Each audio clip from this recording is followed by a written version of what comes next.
If you're a business owner that wants to create more financial success in your life, this video may be one of the most important videos you've ever seen when it comes to subconscious programming. And what I'm going to be doing today is taking you through a self-hypnosis process to help me identify an area that I feel blocked financially in my life. Now, the process you're going to see me do is a process that I've used to almost 10x, a little bit over 9x our company in the past 4 years. We've also used this with hundreds and hundreds and hundreds of clients to help them get similar results or even better, and sometimes even faster than I have. And so this is something that we teach in our hypnosis trainings, as well as we do with our one-on-one clients. And what we're going to be doing is uncovering some resistance that I'm having, specifically around the word wealth. Okay, now recently I decided to increase my life insurance, and this increase is a significant amount more than it was when I first got it a few years ago. And in addition to that, the insurance is set up to create generational wealth, right? So beyond me passing away, it's going to leave a good amount of money to my family, to my kids, so on and so forth. And I found some hesitation and resistance around moving forward with it, and it was really because of thinking about generational wealth. There's something in my subconscious, I'm not sure what it is yet, you'll find out on this journey, that's creating this resistance. Now, this insurance policy I'm getting is something that would be, at one point in my life, it was what I would make a year in income. That's how much it's going to cost me financially to do it.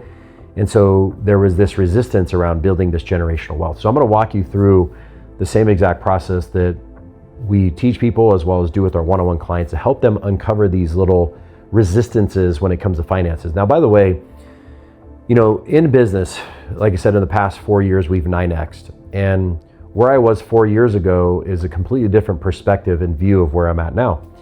And so in business, for those of you who are probably familiar, there's a saying, new levels, new devils, right? So what does that mean? That means that as we start to grow, we hit these new challenges that we sort of unlock at these new levels of business growth.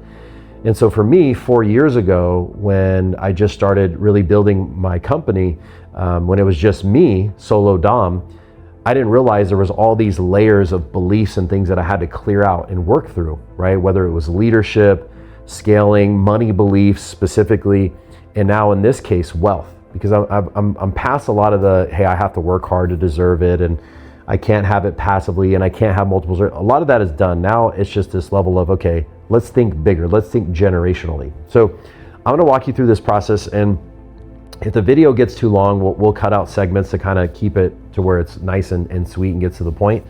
And towards the end of the video, I'll actually share with you how you can be able to do this process as well. So let's dive in. So the biggest challenge I'm having right now, again, is the word itself, wealth. When I hear it and when I say it, it doesn't resonate. It seems like it's misaligned.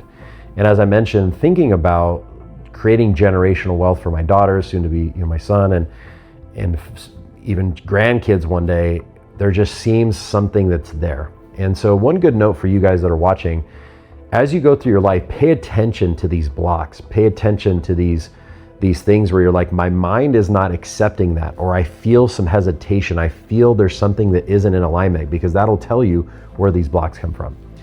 So how do I know I have this issue? So again, when I came up across it,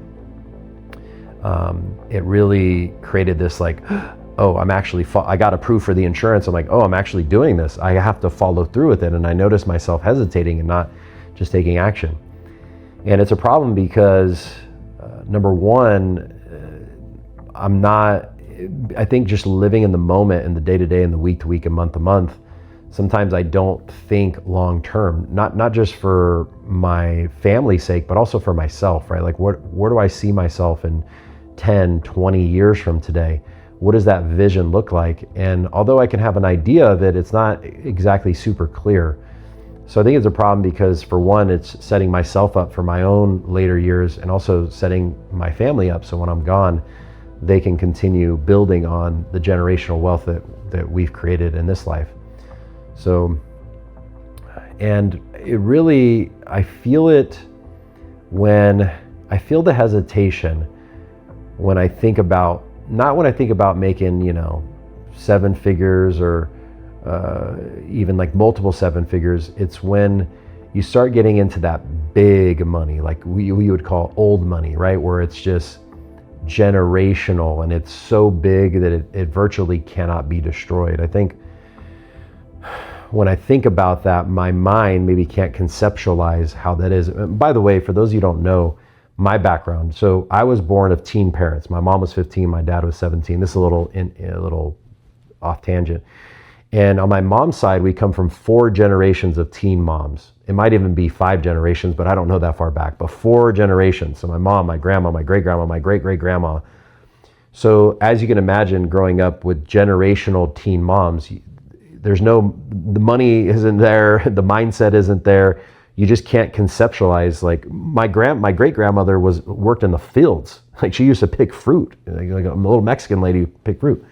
And then on my dad's side, my grandfather on my dad's side, he was an immigrant from Italy, came here when he was younger and built himself up, never created any generational wealth or anything, just, worked and had an okay living, but nothing crazy. And then my grandmother, she also, I found out, this woman's blonde hair, blue eyes, and used to work in the cotton fields and picking cotton and in fruits and vegetables. So anyways, I give you that because all 4, and on my grandfather, on my dad's side, on my mom's side, same thing. No money there. So all 4 of my bloodlines, my mom's mom, my mom's dad, my dad's mom, my dad's dad, there's no money. It's just all this scarcity and lack and things that are passed down generationally. And that stuff gets encoded in our DNA as well as what we live out. Now, my mom started to have success when I started to get like 12 years old, 13 years old, started to get some headway, just like middle class, nothing crazy. And so, but I had already been locked into this scarcity mindset growing up, with struggling when she was younger and when I was younger. So that's my background. So I don't come from money. I don't, although everything was always, I never went for food or clothes. Like I was always taken care of, but just in that kind of lower class sort of upbringing, right? Until I got into like my middle school, then we started to create a little bit of headway. So what we're going to be doing throughout this process is figuring out where's the resistance and clear it out. And this is the fact, I've invested hundreds of thousands of dollars in my personal development education. Just to give you some context, what I'm doing right now is by far the most powerful thing I've ever come across. This is it. Like this is the fastest, most effective, works on everybody that's willing to do it. And so really, really hone in on this. I'm thinking about, when do I feel the resistance? When do I not? I don't feel it when I'm just thinking about like the now and the months ahead and even like a couple of years ahead. But when I really start thinking that 10, 20, 30 year mark and then beyond me, 40, 50, after I'm dead, 100 years from now, it's like I'm playing chess and that seems like the most advanced checkers, ever. When did this start happening for me? I think recently it came up when I started to increase my life insurance and it became more of like a way to leave generational wealth. If I go back further, I'm just hearing, I guess 3, 4, 5 years old, what was going on in my life at the time. Well, at 3, that's when I moved with my mother. She joined the military, got married, and I moved with her. And what emotions were going on at the time? I felt instability. I felt, okay, something's coming through here. I think because growing up in those early years without a lot of money and moving around a lot, your perception of the future becomes shortened. Meaning, if you're moving around a lot and you're going from place to place, state to state, because my mom was in the military, you start to think about only what's next. There's no long-term planning. There's no getting your roots in the ground. It's, hey, what's this week? What's next month? And that's all you can see. It's sort of this panicked scarcity, it's survival. And here's the thing, like what I'm hearing right now is in order to create generational wealth, you have to get out of survival mode. There can't be any of this next week, next month. You've got to start planning in the long term. And what I'm also seeing here is sort of this, when you think in the next few weeks, months, and even year-ish, your mind can't even begin to comprehend what wealth is. Because wealth isn't something that's created in a year, it's created in a decade. It's created in 2, 3, 4 decades. It's a very long-term game. And so if I'm only thinking a year, 2, 3, even 5 years ahead, it's impossible to plan generationally. So what I've got to do is I've got to skip ahead. And this is even like, oh God, I'm getting resistance around this.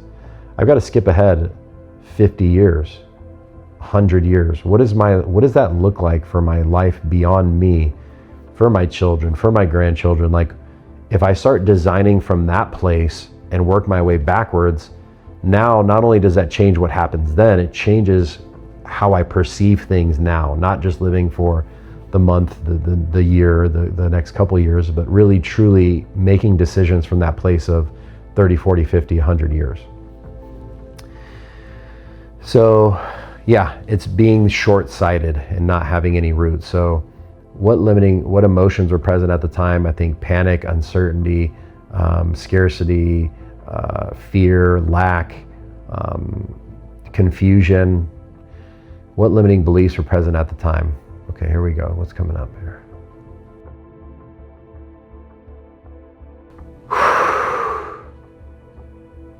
I think it's just the limiting belief is that it's like I can't think about 30, 40, 50 years from now when I'm really just focused on what's going on right now. And it's almost like thinking that far ahead is almost a waste of time. That's my belief. Although logically I know it's not. It's oh, here we go. Oh, this is so funny. Thinking about now, the next weeks, months, year, helps me survive. And if I think too far in the future, I lose track of what's going on now, and that can threaten my survival. Does that make sense? By the way, comment below if any of this is resonating with you. I really appreciate it. And also, I'll be able to have a conversation with people. If you guys get stuck, I may be able to help. So it almost seems like thinking and even planning for generational wealth, it seems like it's threatening my survival, which I know doesn't make logical sense. However, our subconscious mind doesn't operate out of logic. It operates out of protection. So if it thinks generationally is affecting my survival in the now, it'll subconsciously self-sabotage. So let's keep going. What else has happened since I was a kid?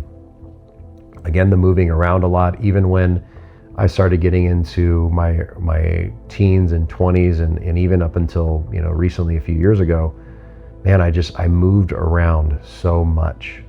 Every 6 months. I mean, I've lived more places than anybody I know, I think.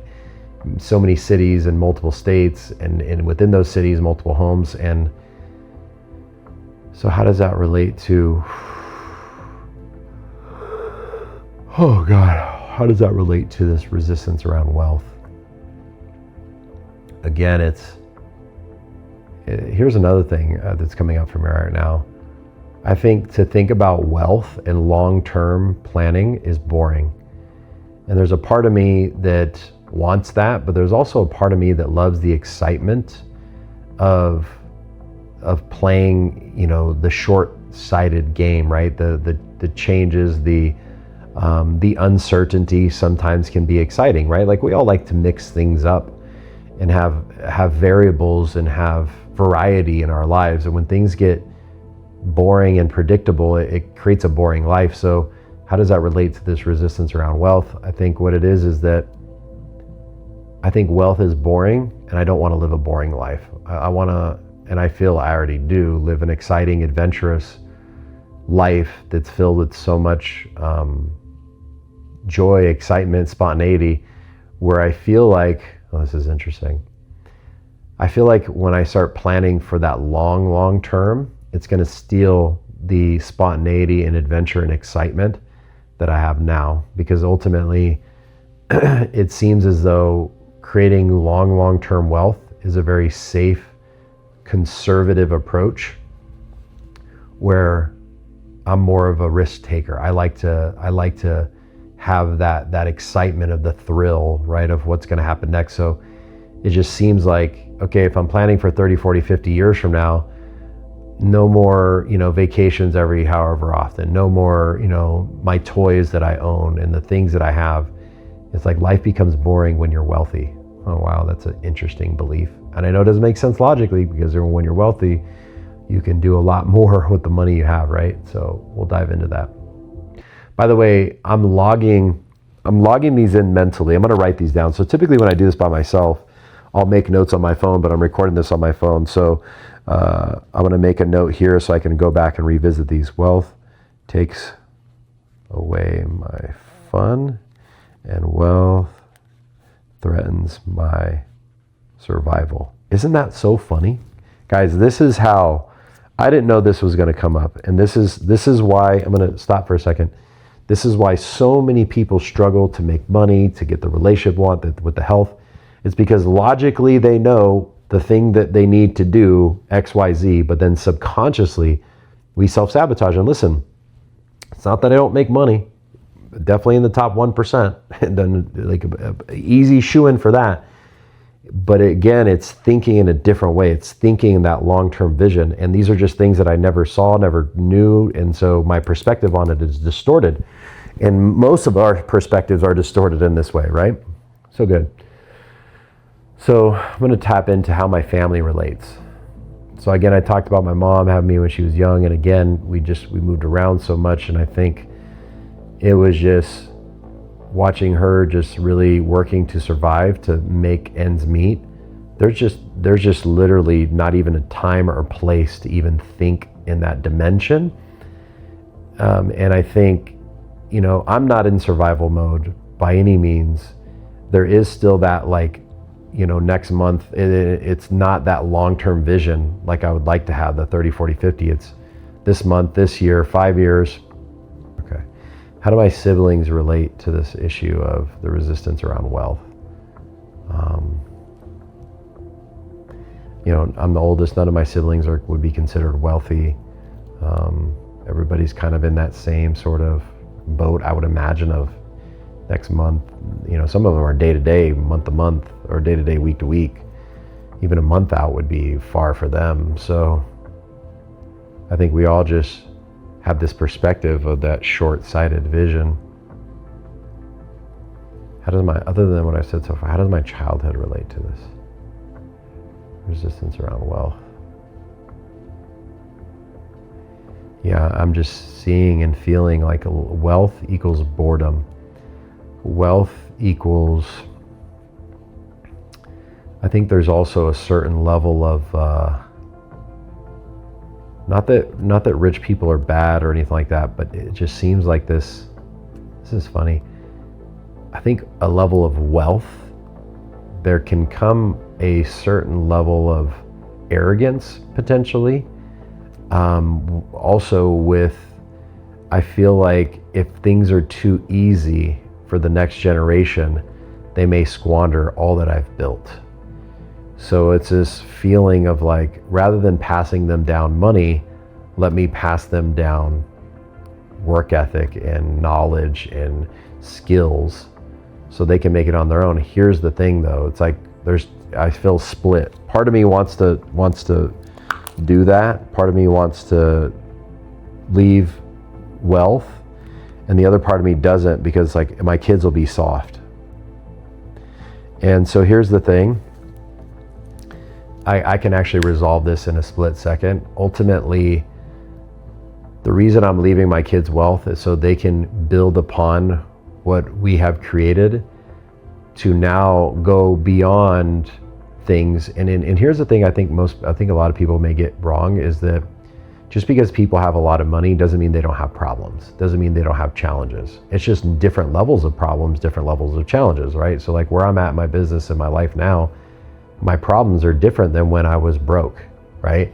And so, and again, you take the richest man in the world, Elon Musk.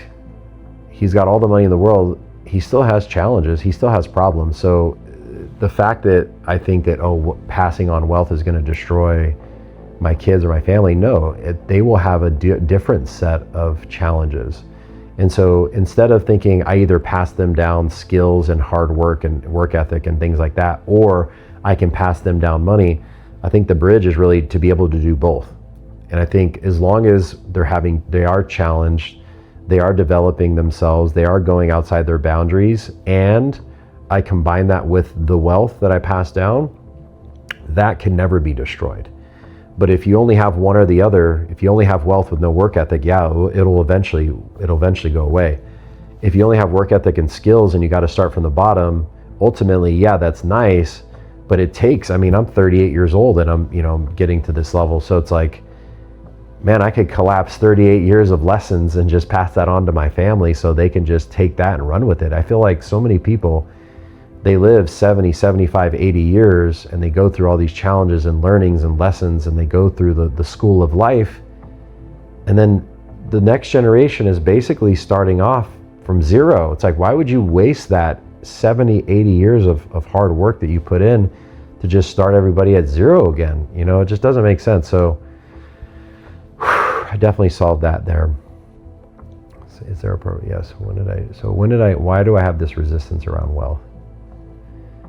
It's to protect me and keep me safe from losing sight of the present moment, of the day-to-day, and getting stuck in the future, in planning, and being the person that's penny pinching everything and not getting to be able to experience life. So I feel like what it is, I'm 38. I still love to do things that are physical. I still love to travel, love to have adventures with my family.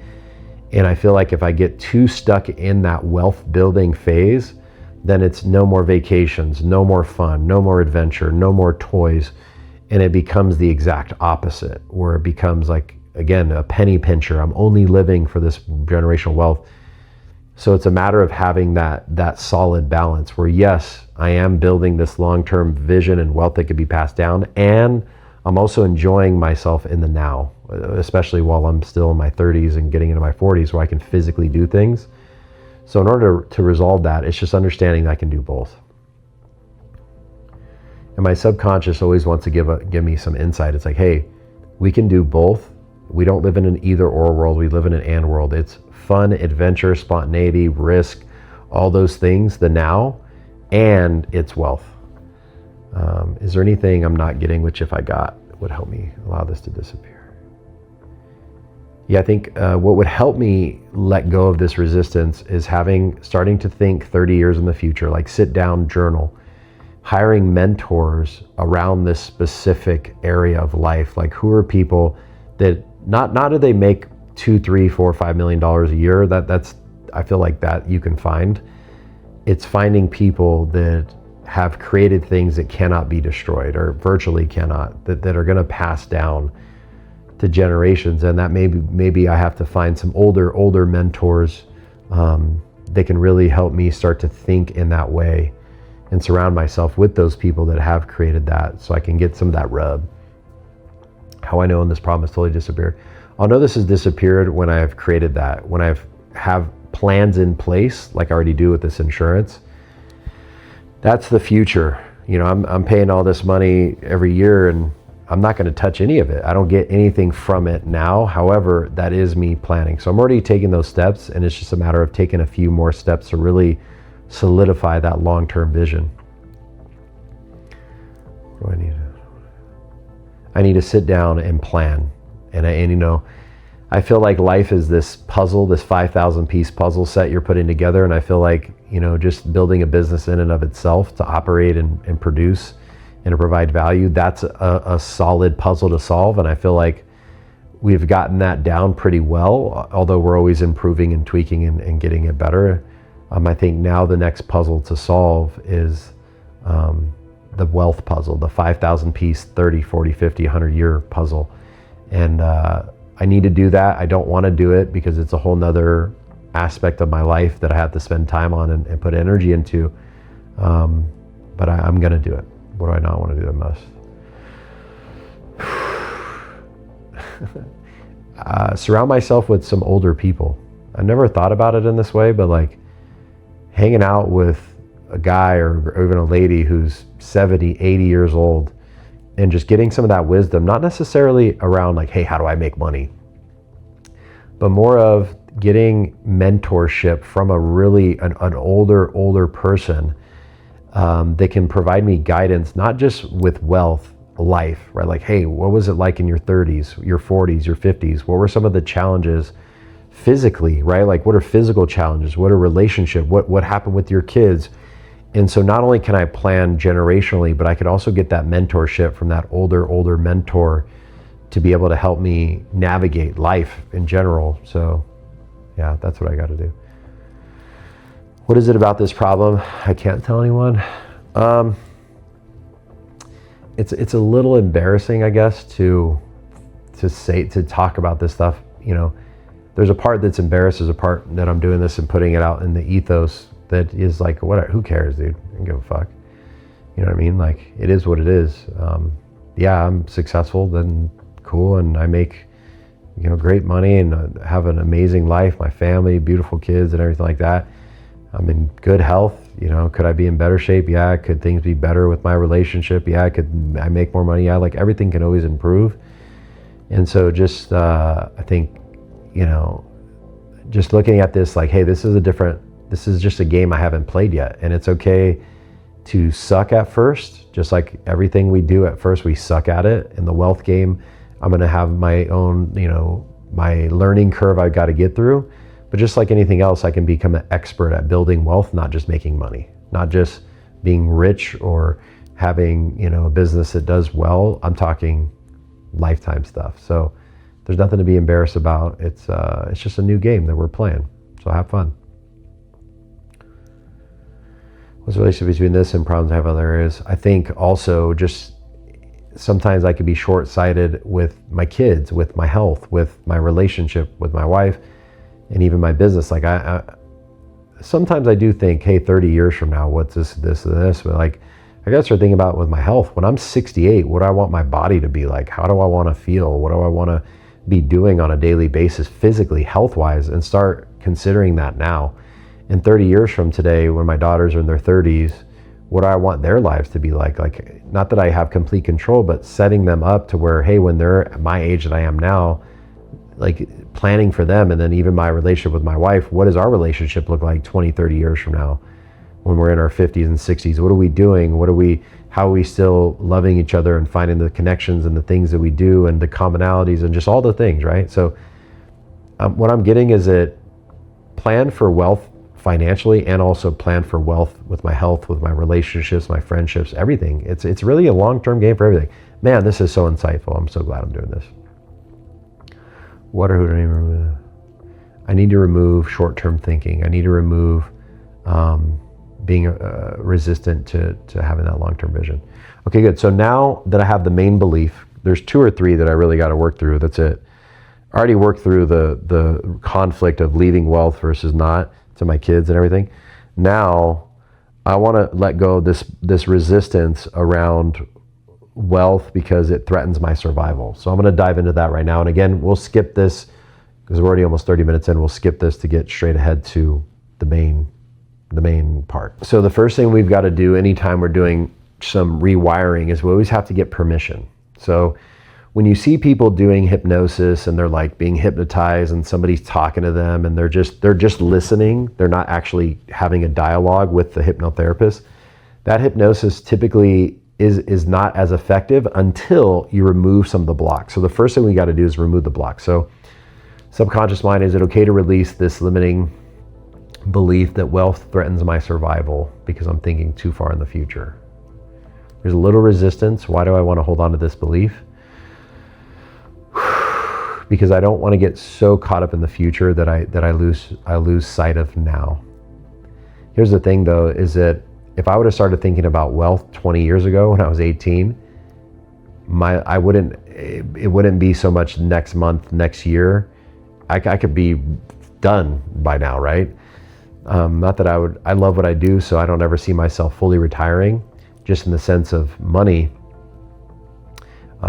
So really it's a matter of balance. It's, hey, let's take a little bit, put it towards the long term, and the rest we can have now. We can have those fun and adventure. So as long as I can do that, it doesn't become all future, I can let this go. Okay, so what's the root cause of the belief? This is a before birth. This is genetic. It's funny because This is definitely on my mom's side. This is going back to my great grandmother.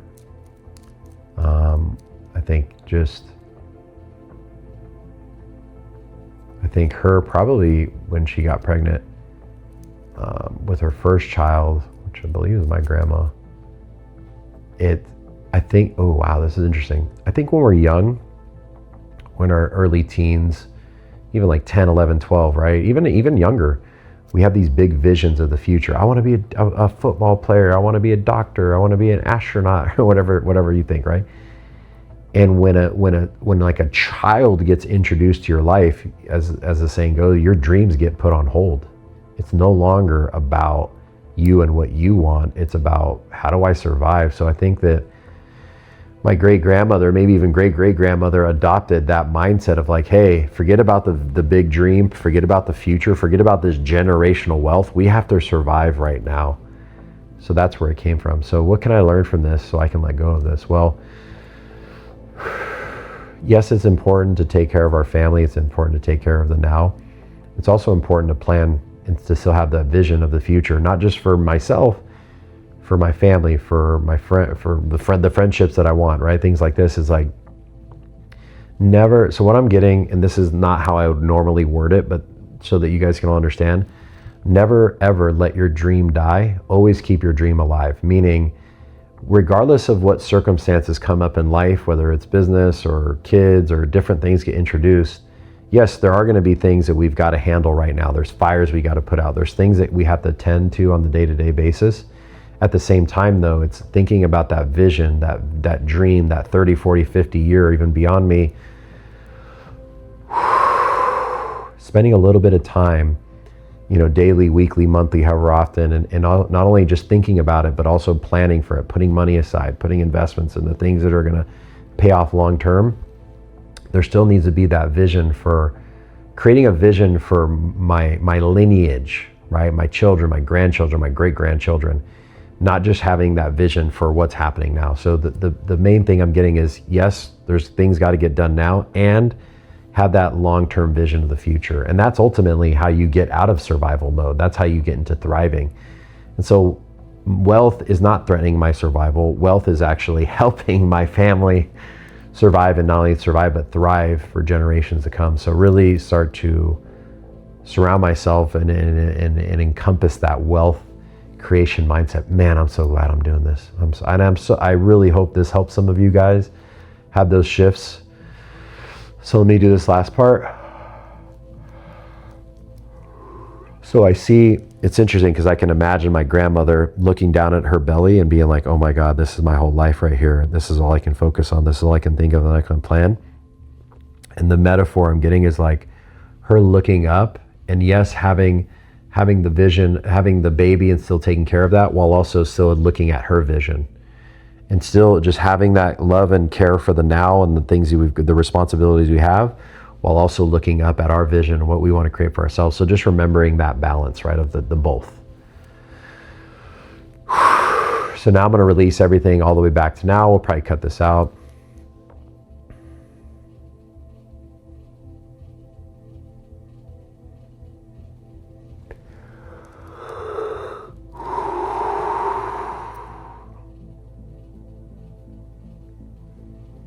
So now now I've cleared everything out. So now I'm just going to do a test and make sure everything in the future, when I imagine myself, I just see myself just doing both, right? It's like 80% is the now, 20% is the long-term vision. You just put aside, you stock away, you don't touch, you just leave it, and it just grows. And eventually it gets to the point where that just compounds, and you're not even living off the principal, you're just living off the interest, and everything continues to grow. So using that power of compounding interest, the momentum, the things like this. So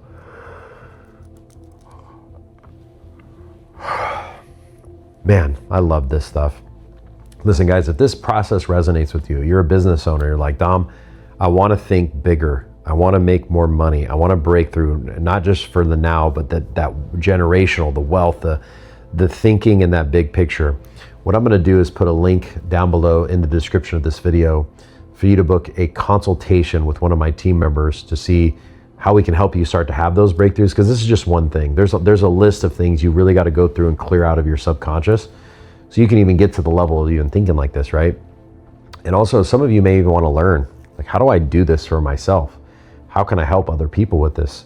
How can you help your friends, your family, whoever? So again, if that's you, there'll be a link down in the description for you to book a free consultation with one of my team members. So it was fun going on this journey with you. And again, hopefully you guys got some value. I'll see you in the next video.